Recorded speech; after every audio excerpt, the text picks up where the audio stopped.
Hello everyone, I hope you are ready for this. We're going to be looking at some creepy tales again, and this time it's from my homeland of Britain. It's a place with a lot of history dating back thousands of years, so it makes sense that there would be a lot of scary stories attached to certain places. Which one of these will send a shiver down your spine? Let's find out. My name is Danny Burke and this is the top 10 scary British urban legends. Starting off at number 10 now, we have the corpse train. Now according to London folklore, in the early 1900s there was a train that ran underneath the city and it was only for dead people. Back then, London's hospitals and morgues were struggling to deal with the vast amount of people that were dying from poverty and disease. They decided to transport the bodies out of the city, but knew that they couldn't do it overground without disturbing a lot of people. So they used an existing train line to load the bodies onto. The train ran just the other side of a wall from the normal daily service, where unsuspecting Londoners were getting on and off their trains unaware of the nearby bodies. Next up at number 9 now, we have the suicide pool. This one comes from Epping Forest near Essex.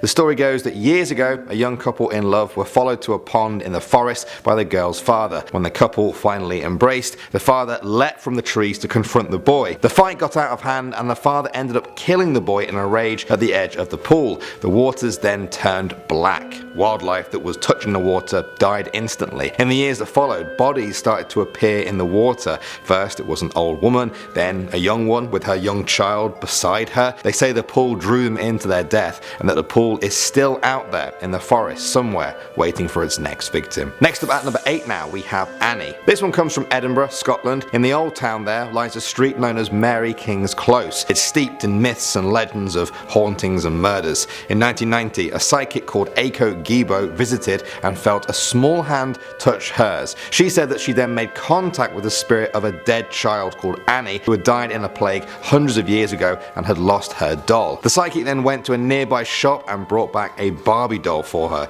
Now since then, visitors leave dolls for Annie and a mountain of them has built up in the dark. Moving on to number 7 now, we have the Faceless Woman. This one comes from the borough of Barking in London. There you can find Beacon Tree Station, home to the Faceless Woman. The most famous sighting of her happened in 1992. A station supervisor reported that on one night he heard the handle of his office door rattle. Outside on the platform stood a woman. She had blonde hair, she wore a very pale dress and just stared into the distance. The supervisor approached her, but as he reached out, she turned to him only to reveal she had no face, just darkness where there should be one. Local ghost hunters claim that she is the victim of a train crash that happened there in 1958 which killed 10 people. At number 6 now, we have the Beast. England's Hackney Marshes is known for its sprawling woodland and boggy reed marshes often covered in swirling fog, the perfect setting for this urban legend. The story goes that in 1980, 2 bear carcasses were found in the river. They had been decapitated. People started speculating about who or what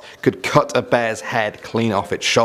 Then a year later, 4 boys were taking a walk along the marsh one winter morning when they saw it through the trees. They described it as a giant, great, growling, hairy thing. As soon as it saw them, it reared up on its back legs and let out a deafening roar. The boys ran, but the story remains always in the back of people's minds as they trudge through the marsh. We're returning now to the London Underground for our number 5 with The Crying Girl. On November 18th, 1987, a match was dropped on an escalator at London's King Cross station. A fire quickly spread into the nearby ticket office, which resulted in the death of 31 people. In the years since then, passengers have reported seeing a girl who died around the station. She has long brown hair, wears jeans and a t-shirt, and is always crying. Some people have even reported hearing her sobs while smelling smoke coming out from the escalators. Back to Scotland now for our number 4 with Sawney Bean. This is the gruesome tale of Alexander Sawney Bean, a man who was said to be the head of a Scottish clan of cannibals in medieval times. According to legend, the group was made up of his wife, their 14 children and 32 grandchildren, some of whom were born through incest. They lived in a cave by the water and would ambush people on the road at night. They would bring their bodies back to the cave to then dismember and eat them. Any leftovers were pickled in a jar for later. When King James VI of Scotland eventually heard of these murders, he led a manhunt to capture them. The clan was caught and then executed. Some people say you can still find the cave along the Benane Head area of Scotland. Moving on to number 3 now, we have Cane Hill. Some say this is one of the most haunted places in England. It was a mental asylum for over 100 years from 1882 to 1991. It built up a reputation for abandoning some of its patients, hiding them away from the public eye and never truly helping them. Some people say the patients who died left their energy behind there because of their tortured lives. The building was gutted by a mysterious fire in 2010. Perhaps the scariest stories of all are of the faces appearing by the burnt out windows. Next up at number 2 now, we have the House of the Screaming Skull. This one comes from Bettiscombe Manor in Dorset, England. The legend goes that in 1830 a man lived there called John Frederick Pinney. He had a slave that he had brought back from the Caribbean island of Nevis.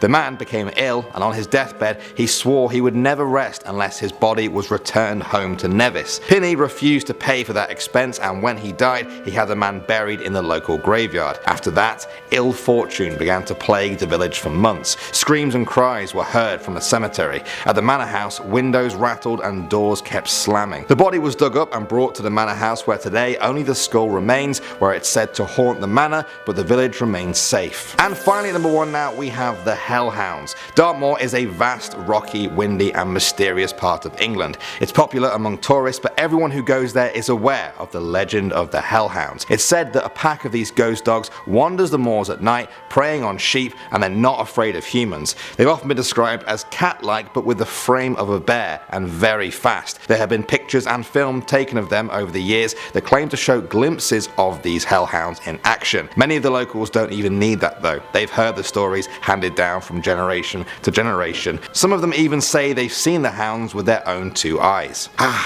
Great stories. I want to talk about more of them, but next time I want them to be from other countries. We've done a few of them now, but there's plenty more countries out there. Where are you guys from? Does your country have some scary stories that I might like? Let me know. I'm Danny Burke. Thank you as always for watching, guys, and I'll see you all in the next video.